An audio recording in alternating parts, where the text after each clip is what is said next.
so overjoyed that this church has a finance committee and leadership that said, let's take a step. And God has provided. Because you have been willing to step out as well. Now, this does not mean that we just go out and we spend way beyond our means, or we run ourselves into debt, that we don't ever stop and think about what it is that we are about. It means that we have to be good stewards with God's resources. Don't hear me wrong.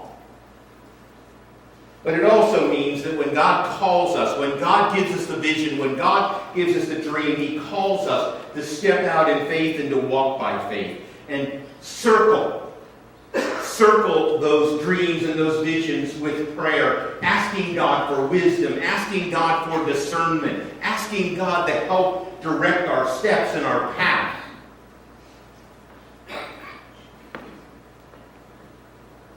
I remember, and I've shared some of that with some of you, and I know I shared it a while back ago about call to ministry. That was a time in my life when I had really dropped away from church. I had dropped away from God. You know, I did. And I started praying as I was trying to move back. Deb and I were newly married. We wanted to be involved in church. And started praying, God, what do you want me to do with my life? I want to serve you.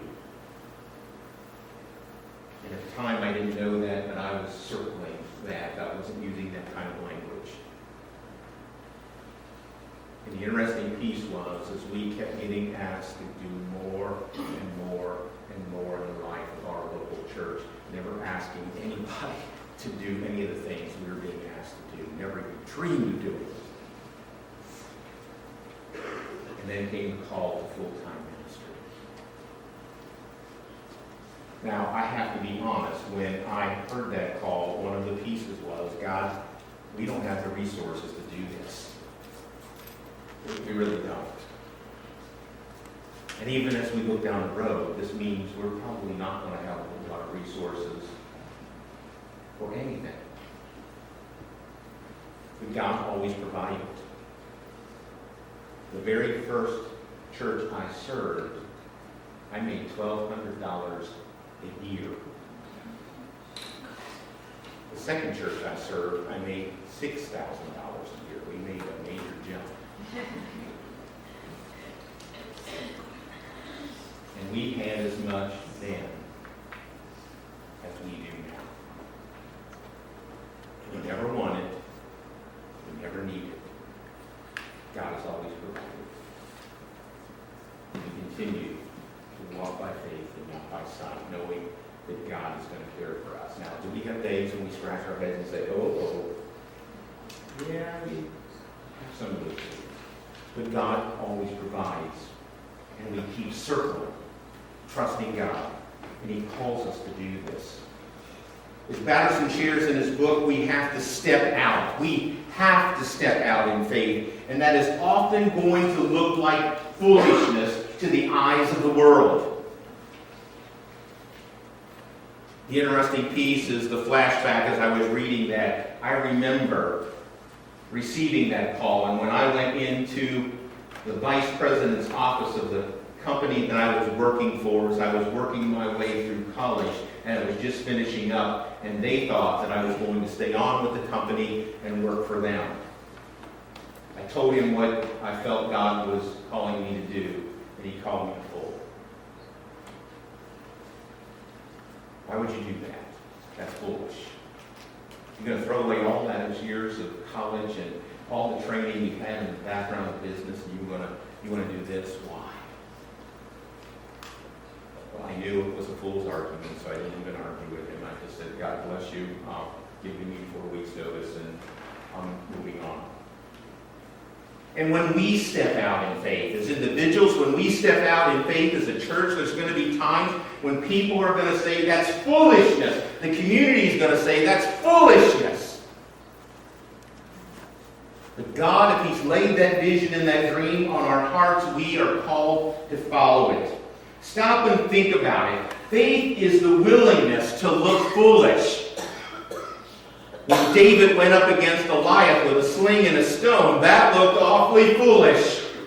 When Noah was building an ark on dry ground with no forecast of rain in sight, it looked like foolishness. When Peter stepped out of a perfectly good boat to walk on the water, that looked like foolishness.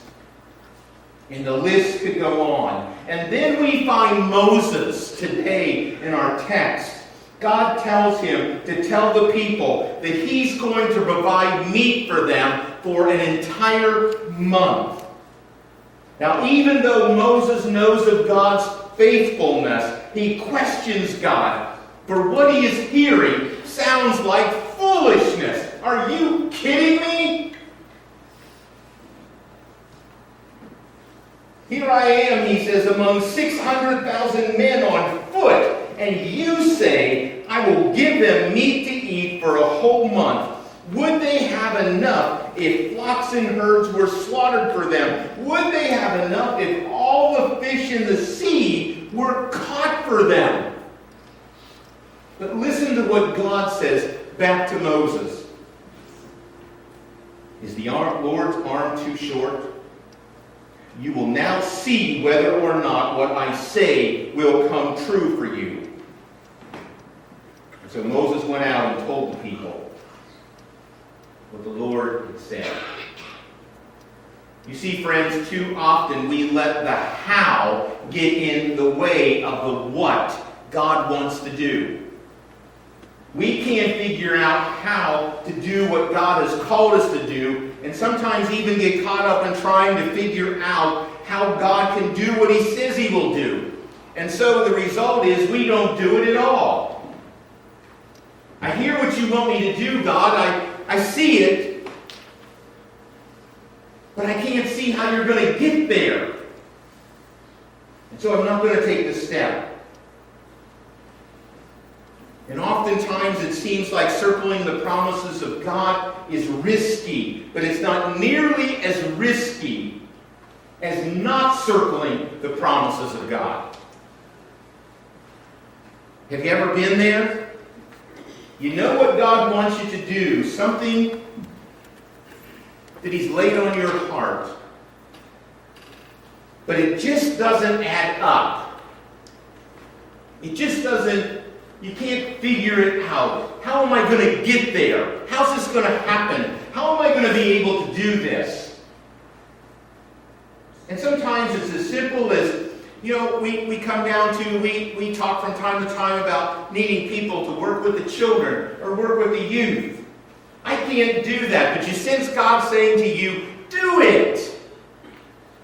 And you're trying to say to him, I don't know how to do that. And well, if God's laying it on your heart, do it. He's gonna give you the resources, or maybe it's going on a mission trip, or maybe it's doing something else. What is it that God's calling you to do?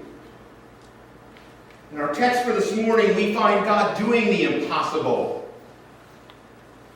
as he provides them with meat. It says, now a wind went out from the Lord and drove quail in from the sea. It scattered them up to 2 cubits deep all around the camp, as far as a day's walk in any direction.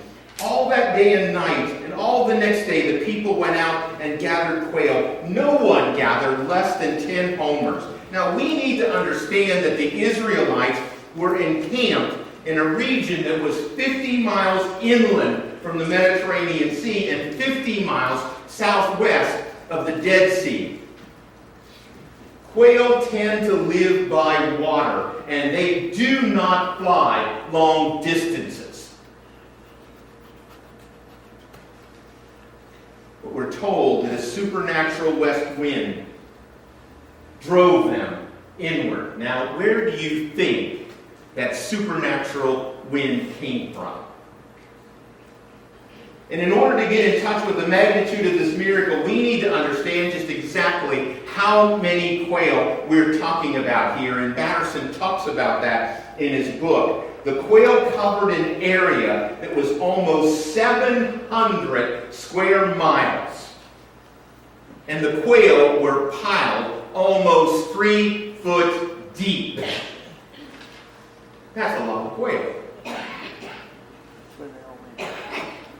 Once the quail stopped falling, the Israelites started gathering, and we're told that each one gathered roughly 10 homers.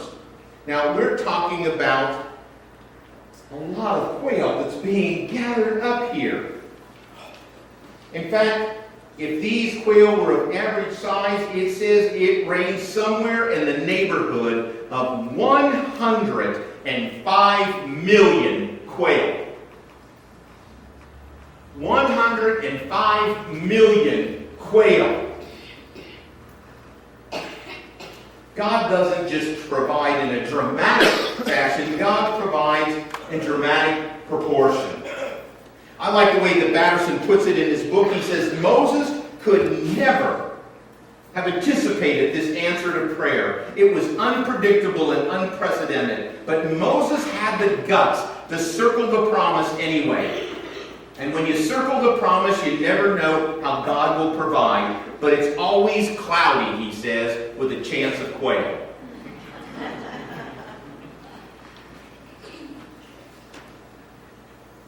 My friends, is there a promise that you need to circle? Is there a promise that we as a church need to circle? If we're not careful, we can let fear get a death grip on us. And we can end up allowing it to hold us back. Remember what God said to Moses as he questioned his ability to fulfill the promise? Is the Lord's arm too short? Now, I started looking at other translations of that very response, and here's what the New American Standard says. Is the Lord's power limited? The New Living Translation says, has my arm lost its power?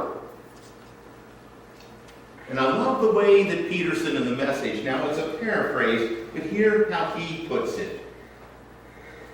So do you think I can't take care of you? So do you think I can't take care of you?